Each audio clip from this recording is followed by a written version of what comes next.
जानते हुए भी सपा अपने परिवार की आपसी वर्चस्व की लड़ाई पर, वे अपनी सरकार की कमियों पर भी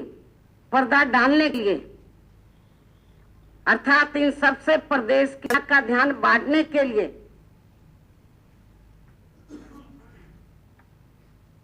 फिर अपनी हार का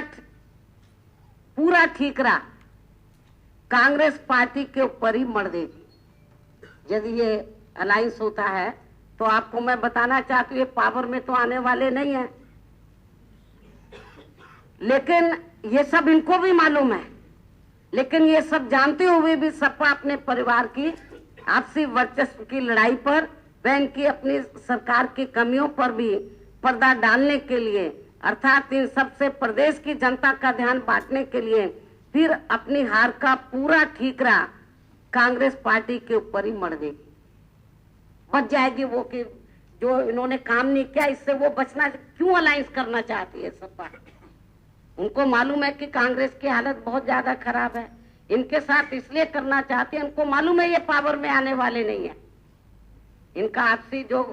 पारिवारिक कलह है और जो इन्होंने लॉ एंड ऑर्डर के मामले में तो उत्तर प्रदेश की जनता का जो बुरा हाल किया है, इनको मालूम है कि जनता इनको बख्शेगी नहीं, ये लोग पावर में आने वाले नहीं हैं, ये सब इनको मालूम है। लेकिन ये सब जानते हुए भी तो इन्होंने कांग्रेस पार्टी के साथ, और ऐसी पार्टी जिसकी हालत आप लोगों को मालूम है, उसके साथ ये चुनाव लड़ने का फैसला, गठबंधन करके चुनाव लड़ने की ये बात आए दिन क्यों कर रहे हैं, ताकि इनकी ये जो कमियां हैं तो इनसे कुछ हद तक जनता का ध्यान डाइवर्ट हो जाए, और फिर अपनी हार का फिर ये नहीं बोलेंगे कि हम अपनी कमियों की वजह से हारे हैं। यदि ये गठबंधन करके चुनाव लड़ते हैं कांग्रेस के साथ तो फिर ये लोग अपनी हार का पूरा ठीकरा कांग्रेस पार्टी के ऊपर ही मर देंगे, ताकि वर्तमान सपा सरकार का मुखिया आगे चलकर फिर इसकी आड़ में अपनी खराब इमेज को जनता की आंखों में कुछ हद तक ओझल कर सके, जिससे उत्तर प्रदेश की जनता के साथ साथ कांग्रेस पार्टी को भी समझना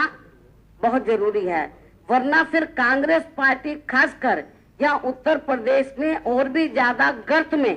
अर्थात गड्ढे में ही चली जाएगी।